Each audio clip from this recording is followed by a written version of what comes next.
Good morning students, myself Akshay Sharma. Welcome to Aadharshila e learning classes. आज हम start कर रहे हैं एनसीईआरटी का क्लास 6 का चैप्टर 1 का पार्ट 2। ठीक है, आइए तो स्टार्ट करते हैं नेम ऑफ द लैंड से। नेम ऑफ द लैंड, कौन से नेम के बारे में बात कर रहे हैं हम? अपनी कंट्री के नेम के बारे में। हमारी कंट्री को दो नामों से जाना जाता है, जैसे इंडिया और भारत। ठीक है, तो ये नाम कहाँ से आए उसके बारे में बात करेंगे।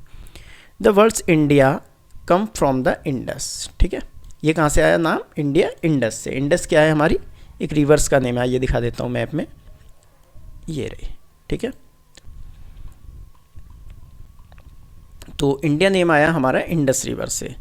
कॉल्ड सिंधु इन संस्कृत, इसे संस्कृत में कहते हैं हम सिंधु। ठीक है, सिंधु नदी।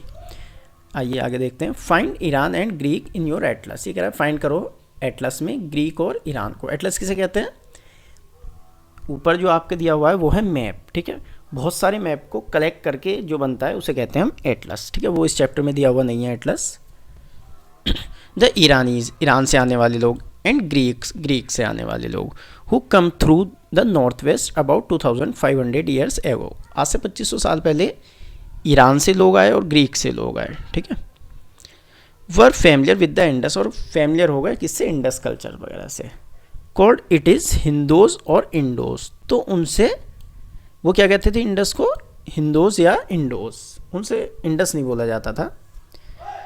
And the land to the east of the river, river के ईस्ट पार्ट को हम कहने लगे फिर इंडिया। किससे? इंडोज से, और इंडोज से जो है इंडिया बन गया नेम। मतलब इंडिया नाम कहाँ से आया? इंडस रिवर से आया। ठीक है, इंडस कल्चर से आया। या फिर the name Bharat was use for a group of people who lived in north west. Bharat नाम कहाँ से आया? नॉर्थ वेस्ट में रहने वाले लोगों के ग्रुप को क्या कहते थे हम लोग? Bharat. And who are mention in Rigveda, ये जो है ऋग्वेद में लिखा हुआ है, मेंशन है। The earliest composition in Sanskrit, Rigveda किस में लिखा गया है? संस्कृत में लिखा गया है। ऋग्वेद हमारे सबसे पुराना वेद है। हमारे 4 वेद हैं, ऋग्वेद, अथर्ववेद, यजुर्वेद और सामवेद। ठीक, तो ये चीज़ जो है ऋग्वेद में लिखी है। ऋग्वेद कितना पुराना है? 3500 ईयर्स एगो, आज से 3500 साल पहले लिखा गया। Later it was used for the country, और उसी से हमारे कंट्री का नेम भारत पड़ गया। ठीक है, तो हमारी कंट्री को कौन से 2 नेम से जाना जाता है? इंडिया और भारत। इंडिया कहाँ से आया? इंडस रिवर, इंडस से। और भारत कहाँ से आया? ग्रुप ऑफ पीपल को भारत कहते थे। ठीक है, आइए नेक्स्ट देखते हैं। Find out about the past, और हम क्या फाइंड कर सकते हैं पास्ट के बारे में? There are several ways of finding out about the past. और भी बहुत सारी चीज़ें हैं जो हमें पास्ट के बारे में बताती हैं, हम फाइंड कर सकते हैं। One is to search for, बहुत सारी चीज़ सर्च कर सकते हैं। एंड रीड बुक्स, और उसके लिए हम बुक्स भी रीड कर सकते हैं, पढ़ सकते हैं। जो भी बहुत पुरानी बुक्स हैं वो हम पढ़ सकते हैं, उनसे हमें पास्ट के बारे में पता चल सकता है जो लॉन्ग है, वो बहुत टाइम पहले लिखी गई। दीज आर कॉल्ड मैन्यूस्क्रिप्ट, उन बुक्स को क्या कहते हैं हम? मैन्यूस्क्रिप्ट। ठीक है, जो बहुत पुरानी बुक्स हैं, लिखी गई हैं जो, उन्हें मैन्यूस्क्रिप्ट कहते हैं। क्यों कहते हैं? Because they were written by hand, क्योंकि वो हाथ से लिखी गई हैं। जो भी चीज़ पहले हाथ से लिखी गई थी, बहुत पुरानी बुक्स हैं, उन्हें मैन्यूस्क्रिप्ट कहते हैं। क्यों कहते हैं? क्योंकि लैटिन वर्ड्स में मनु का मीनिंग है हैंड। ठीक है, हाथ कहते हैं मनु को, इसलिए जो हाथ से लिखी गई वो manuscript. These were usually written on palm leaf, वो लिखी का है किस चीज़ पर जाती थी पुरानी बुक्स? क्योंकि पहले पेपर तो था नहीं, जैसे आज हो जाता है प्रिंट हो जाते हैं, लिख देते हैं हम नोटबुक पे।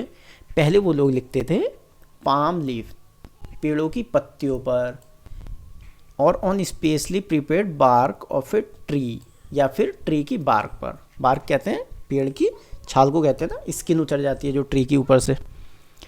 एज द बर्च, एक ट्री का नेम है birch, which grow in the Himalayas, जो हिमालय पे होता है। ठीक है, उस पर लोग लिखते थे पहले।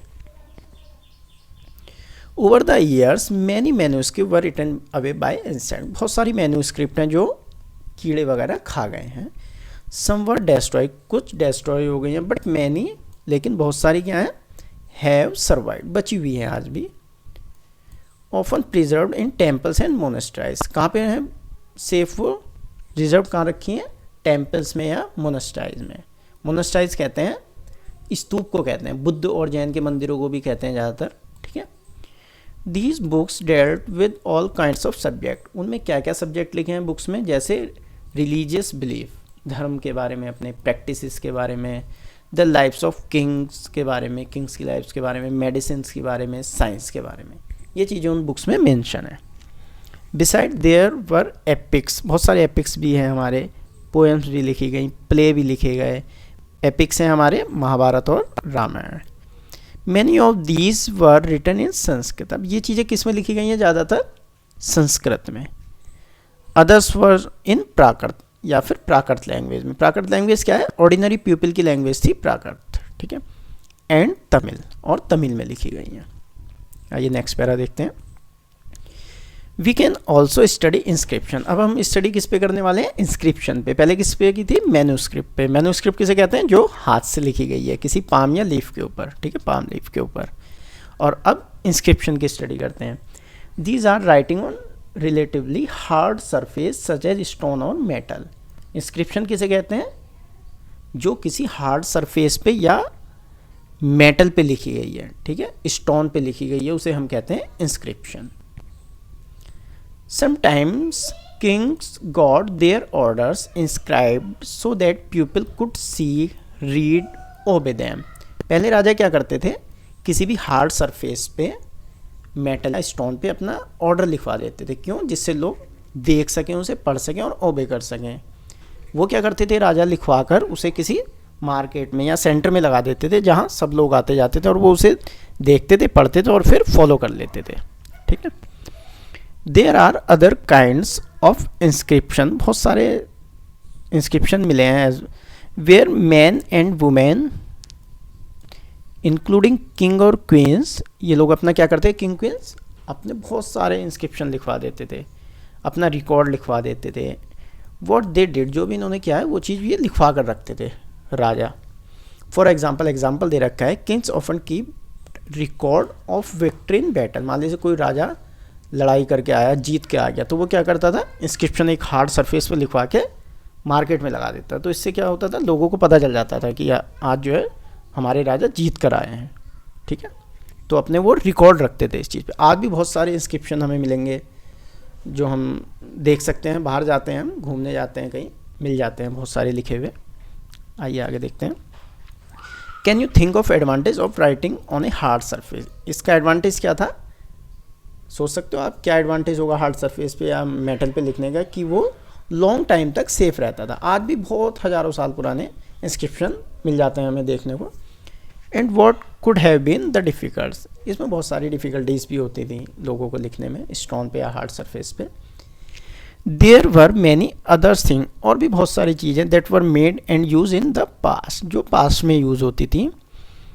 Those who study these object are called archaeologist, इन पर जो स्टडी करते हैं उन्हें हम कहते हैं आर्कोलॉजिस्ट, ठीक है।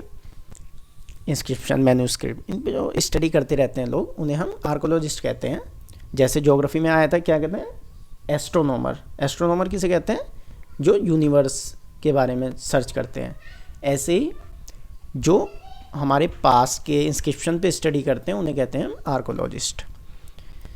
दे study the remain of buildings made of stone and bricks, और किस पे स्टडी करते हैं, ये बिल्डिंग्स पे जो स्टोन या ब्रिक्स की बनी हुई हैं। पेंटिंग पे स्टडी करते हैं, बहुत सारी जो पुरानी पेंटिंग है। स्कल्पचर पे स्टडी करते हैं, स्कल्पचर कहते हैं किसी भी पत्थर की मूर्ति को, जब आप देखते हैं पत्थर पे कार्विंग कर दी जाती है किसी भी फेस को, तो उसे कहते हैं स्कल्पचर, या किसी मेटल को शेप दे दी जाती है। दे ऑल्सो एक्सप्लोर एंड एक्सवेट, एक्सवेट कहते हैं D under the surface of the earth. Archaeologist क्या करते हैं, एक्सवेट करते हैं, मतलब खुदाई करते में जो चीज़ निकलती है उस पर भी स्टडी कर लेते हैं। जैसे क्या क्या मिल सकता है हमें एक्सवेट में, फाइन टूल्स मिल सकते हैं, वीपन्स मिल सकते हैं, टूल्स कहते हैं औजार को, वीपन हथियारों कहते हैं, पॉट्स मिल सकते हैं, पेन्स मिल सकते हैं, ऑर्नामेंट्स, ठीक है, ऑर्नामेंट्स कहते हैं ज्वेलरी को, एंड कोइंस मिल सकते हैं। इस चीज़ पर ये लोग स्टडी करते हैं।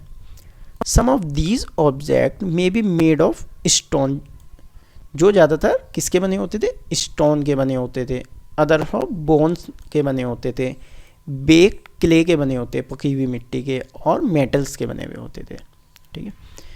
ये चीज़ें क्या हैं, ये लॉन्ग टाइम तक सेफ रह सकती हैं, ये हमें मिल जाती हैं। कभी कभी देखते हैं ना, आप खोद रहे हैं कोई मिट्टी, तो उसमें कुछ ना कुछ पुरानी चीज़ मिल जाती है। Object that are made of hard, ये ज़्यादातर किसी हार्ड चीज़ की बनी हुई होती हैं। Imperishable substance usually survive for a long time, जो लॉन्ग टाइम से सर्वाइव किए हुए हैं, बची हुई हैं बहुत टाइम से, ठीक है। नेक्स्ट आगे देखते हैं। ये पॉट दे रखा है आज से 4700 ईयर्स अगो, 4700 साल पुराना, कहीं मिला होगा। नेक्स्ट ये कोइंस दे रखे हैं, जैसे आज गोल होते हैं ना कोइन, सर्कल में होते हैं बिल्कुल, ऐसे ये पुराना कोइंस है। इस पर कोई स्टैंप लगी हुई है। जो भी उस टाइम के किंग्स होते थे, राजा होते थे, वो अपने कोइंस पर स्टैंप लगा देते थे अपनी, उससे पता चल जाता है कि ये कौन से राजा ने स्टार्ट किया होगा इन कोइंस को, ठीक है। जो कि लिख रखा है ना 2500 ईयर्स अगो, 2500 साल पुराने कोइंस हैं ये। आइए आगे देखते हैं। Archaeologist also look for bones, archaeologist bones पे भी स्टडी करते हैं of animals, birds and fish की। इससे क्या पता चलता है बोन्स पे स्टडी करने से? To find out what people ate in the past, कि पास्ट में लोग क्या खाते होंगे, वो हमारे बोन्स से पता चल जाता है। जो पुरानी बोन्स हैं उनसे पता चल जाता है। Plant remain survive for more relay, क्यों? क्योंकि प्लांट जो है वो आज तक इतने लॉन्ग टाइम तक सेफ नहीं रहे, ठीक है। प्लांट तो बेकार हो जाते हैं, वो लॉन्ग टाइम तक नहीं रुक सकते। If seed of the grain of pieces of wood have been burned, कुछ जले हुए लकड़ी पेड़ वो तो बचे रहते हैं, बट ट्री नहीं बचते इतने लंबे टाइम तक। दे survive in the chariot form, वो बचे हुए रहते हैं। जो बर्न चीज़ होती है वो सर्वाइव मतलब बची हुई रहती है। आइए नेक्स्ट है, ये क्वेश्चन दे रखा है, do you think cloth is found frequently by archaeologist. ये कह रहा है कि आप मतलब जान सकते हैं कि उन्हें जो है मतलब फाउंड हुए होंगे क्लॉथ्स वगैरह आर्कोलॉजिस्ट को, ठीक है। आइए नेक्स्ट थोड़ा सा और देख लेते हैं। हिस्टोरियन, हिस्टोरियन किसे कहते हैं? That is scholar who study the past, जो पास्ट के बारे में स्टडी करते हैं। स्कॉलर कहते हैं विद्वान को, पढ़े लिखे लोग, ठीक है। Often use the word sources to refer to the information found from manuscript. Historian क्या करते हैं? वो मैन्युस्क्रिप्ट को पढ़ते हैं, कोशिश करते हैं, उनकी इंफॉर्मेशन को कलेक्ट करते हैं, ठीक है। इंस्क्रिप्शन पर स्टडी करते हैं एंड आर्कोलॉजी पे स्टडी करते हैं, ठीक है। आर्कोलॉजी भी एक सोर्सेस है हमारे पास्ट के बारे में बताने का, जिससे हमें पास्ट के बारे में पता चलता है। Once sources are found, learning about the past become an adventure as we reconstruct it bit by bit. ये कैसे स्टडी करते हैं? ये जो है बहुत सारी नॉलेज को कलेक्ट कर लेते हैं हिस्टोरियन जो होते हैं, ठीक है। और ये पास्ट के बारे में पढ़ते हैं, उससे हमें पता चल जाता है पास्ट के बारे में कि पहले क्या हुआ होगा, ठीक है, धीरे धीरे। So historians and archaeologist are like detectives who use all these sources like clue to find out about our past। ये लोग क्लू फाइंड करते रहते हैं, एविडेंस फाइंड करते रहते हैं पास्ट के बारे में। कुछ भी इन्हें क्लू मिल जाता है, ये स्टडी करते रहते हैं। आर्कोलॉजिस्ट और हिस्टोरियन क्या करते हैं? हर टाइम स्टडी करते रहते हैं किसी ना किसी चीज़ पे, उससे इन्हें क्लू मिलता है कुछ ना कुछ, ठीक है। तो क्लू को फिर ये प्रूफ के साथ राइट कर देते हैं, लिख देते हैं कहीं भी बुक्स में या कहीं भी, ठीक है। थैंक यू, आज के लिए इतना ही, और आगे का नेक्स्ट वीडियो में।